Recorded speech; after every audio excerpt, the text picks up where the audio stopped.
நிதி உரிமை காக்க இன்று உணர்ச்சி பெருக்கோடு இங்கே கூடியிருக்கக்கூடியவங்க அத்தனை பேருக்கும் மீண்டும் என்னுடைய வணக்கத்தை தெரிவித்துக் கொள்கின்றேன். இங்கே இந்த ஆர்ப்பாட்டத்திலே நான் ஒரு துணை முதலமைச்சராக கலந்து கொள்ளவில்லை, விளையாட்டுத்துறையினுடைய அமைச்சராக கலந்து கொள்ளவில்லை, இளைஞரணி செயலாளராக கலந்து கொள்ளவில்லை. சாதாரண ஒரு திமுக தொண்டனாக சுயமரியாதையோடு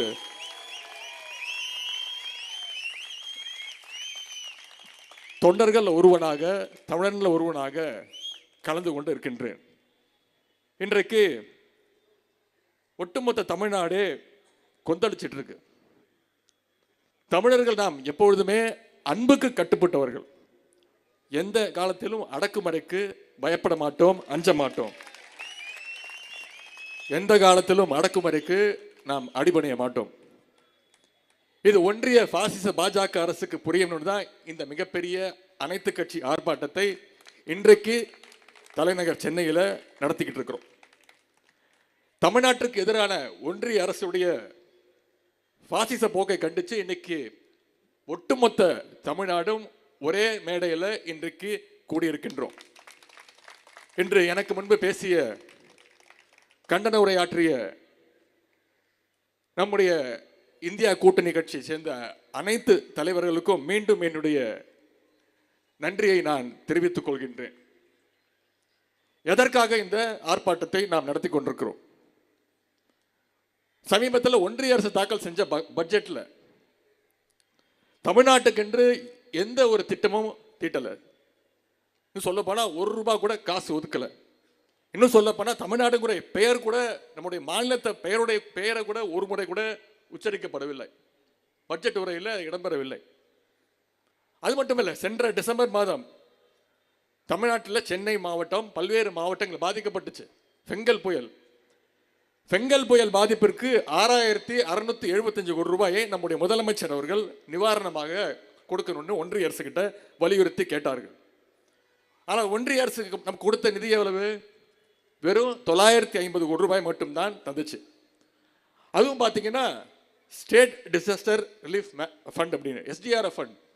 ஒவ்வொரு ஆண்டும் ஒன்றிய அரசு மாநில அரசுக்கு கொடுக்க வேண்டிய நிதி, மழை பெஞ்சாலும் பெய்யாட்டி கொடுக்க வேண்டிய நிதி, ஒன்றிய அரசு தன்னுடைய கஜானாவிலிருந்து ஒரு பைசா கூட நம்முடைய தமிழ்நாடு அரசுக்கு கொடுக்கவில்லை. இப்பொழுது இந்தியை ஏற்காத காரணத்தால தமிழ்நாட்டுடைய கல்வித்துறைக்கு, பள்ளி கல்வித்துறைக்கு கொடுக்க வேண்டிய ஒன்றிய அரசு கொடுக்க வேண்டிய 2190 கோடி ரூபாயை ஒன்றிய பாஜக அரசு தமிழ்நாட்டுக்கு கொடுக்காம உத்தரப்பிரதேசம், குஜராத் போன்ற மாநிலங்களுக்கு அதை பிரித்து கொடுத்திருக்கு. அதோட ஒருபடி மேலே போய் மும்மொழி கொள்கையை ஏற்றுக்கிட்டாதான் தமிழ்நாட்டுக்கான அந்த நிதியை தர முடியும்னு வெளிப்படையாகவே ஒன்றிய கல்வி அமைச்சர் திரு தர்மேந்திர பிரதான் அவர்கள் மிரட்டி இருக்கிறார். நாங்கள் ஒன்றும் ஏற்கனவே சொன்னதுதான், அதை மீண்டும் சொல்றேன். நாங்கள் ஒன்றும் உங்க அப்பா விட்டா காசை கேட்கல.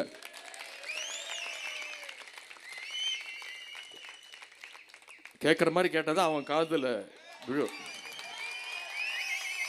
நாங்கள் ஒன்றும் உங்ககிட்ட பிச்சையோ கடனோ கேட்கல. தமிழ்நாட்டு மக்கள், தமிழ்நாட்டு மாணவர்கள், அவங்களுடைய பெற்றோர்கள் கட்டின வரி பணத்தில் தான் எங்களுடைய உரிமையை தான் நாங்கள் கேட்குறோம். எங்களுக்கு சேர வேண்டிய நிதி உரிமையை தாங்கன்னு உரிமையோடு கேட்கிறோம்.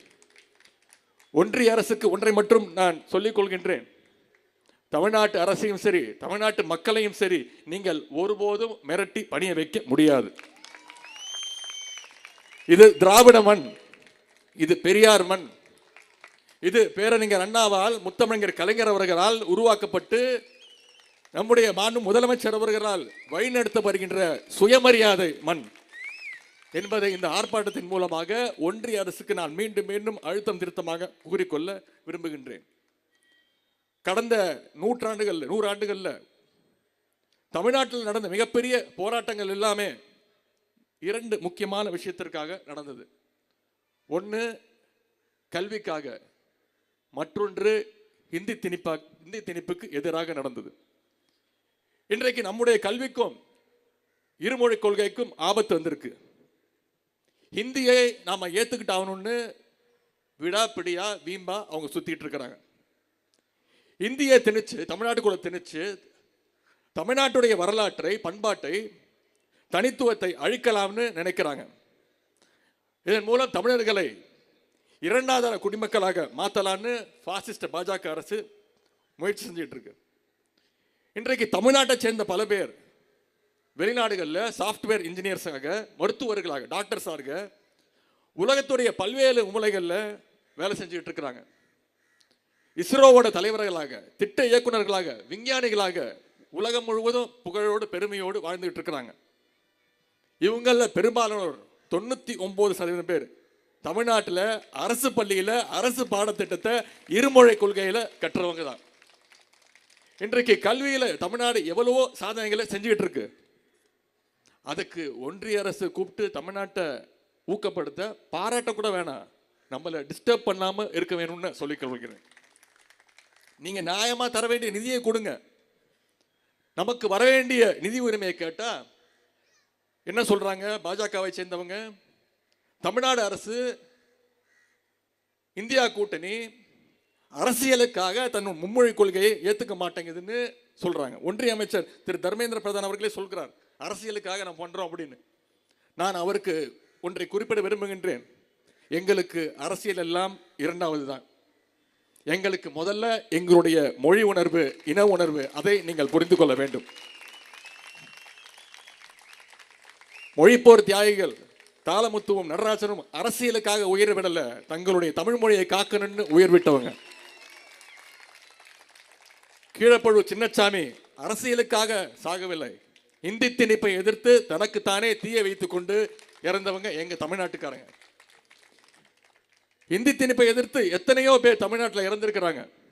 இதையெல்லாம் மறந்துட்டு உங்களுடைய மிரட்டலுக்கு நாங்கள் அடிபடுவோம் நீங்க நினைச்சீங்கன்னா அது உங்களுடைய கனவுல கூட நடக்கிறது.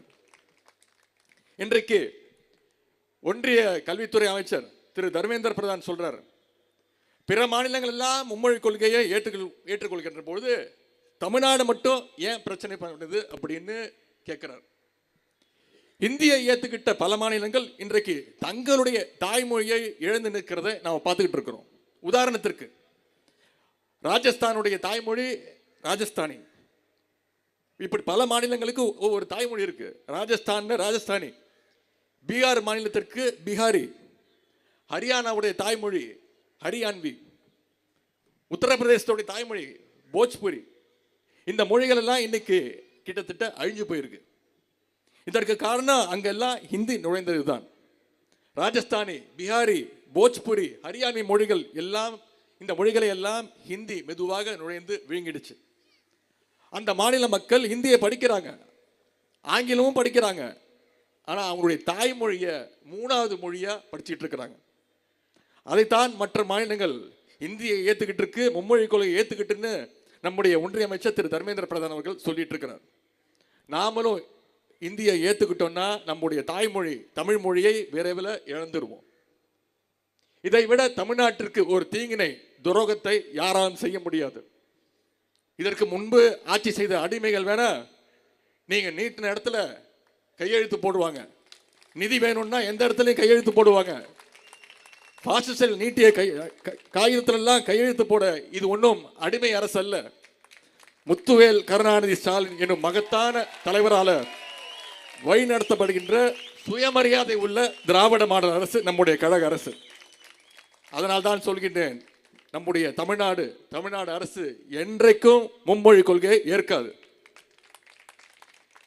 தமிழ்நாட்டில் எப்பொழுதும் இருமொழி கொள்கை மட்டுமே இருக்கும்னு நம்முடைய முதலமைச்சர்கள் மீண்டும் மீண்டும் தெளிவுபடுத்தியிருக்கிறாங்க, உறுதிப்படுத்தியிருக்கிறாங்க. ஆகவே நான் மீண்டும் சொல்கின்றேன், எங்க மேல மீண்டும் இந்தியை திணிக்காதீர்கள், முயற்சி செய்யாதீங்க. தமிழ்நாட்டுக்கு நியாயமாக கொடுக்க வேண்டியதை கொடுங்கன்னு நாங்கள் கேட்கிறோம். நீங்க கொடுக்கறத விட்டுட்டு இப்படியே மிரட்டிக்கிட்டு இருந்தீங்கன்னா அப்புறம் தமிழர்கள் எங்களுக்கு எப்படி எடுக்கணும் அப்படிங்கிறது தெரியும். அந்த நிலைமைக்கு எங்களை தள்ளிவிட்டுறாதீங்க என்பதை மட்டும் இங்கே நான் எச்சரிக்கையாக கூறிக்கொள்கின்றேன். நாங்கள் இந்திய அரசியல் சட்டத்தை மதிக்கின்றோம், ஜனநாயகத்தை மதிக்கின்றோம். அதனால்தான் எங்கள் உரிமைக்காக ஜனநாயக வழியில் இன்றைக்கு குரல் கொடுக்கின்றோம். நம்முடைய இந்த குரல் ஒன்றிய பாசிச பாஜக அரசினுடைய காதுகளில் விழ வேண்டும். நம்முடைய உரிமைகளுக்கு அவங்க மதிப்பளிக்க வேண்டும். இல்லைன்னா தமிழ்நாடு இன்னொரு மொழி போரை சந்திக்கவும் தயங்காது. உடனுக்குடன் செய்திகளை தெரிந்து கொள்ள சன் நியூஸ் பெல் ஐகானை கிளிக் பண்ணுங்க.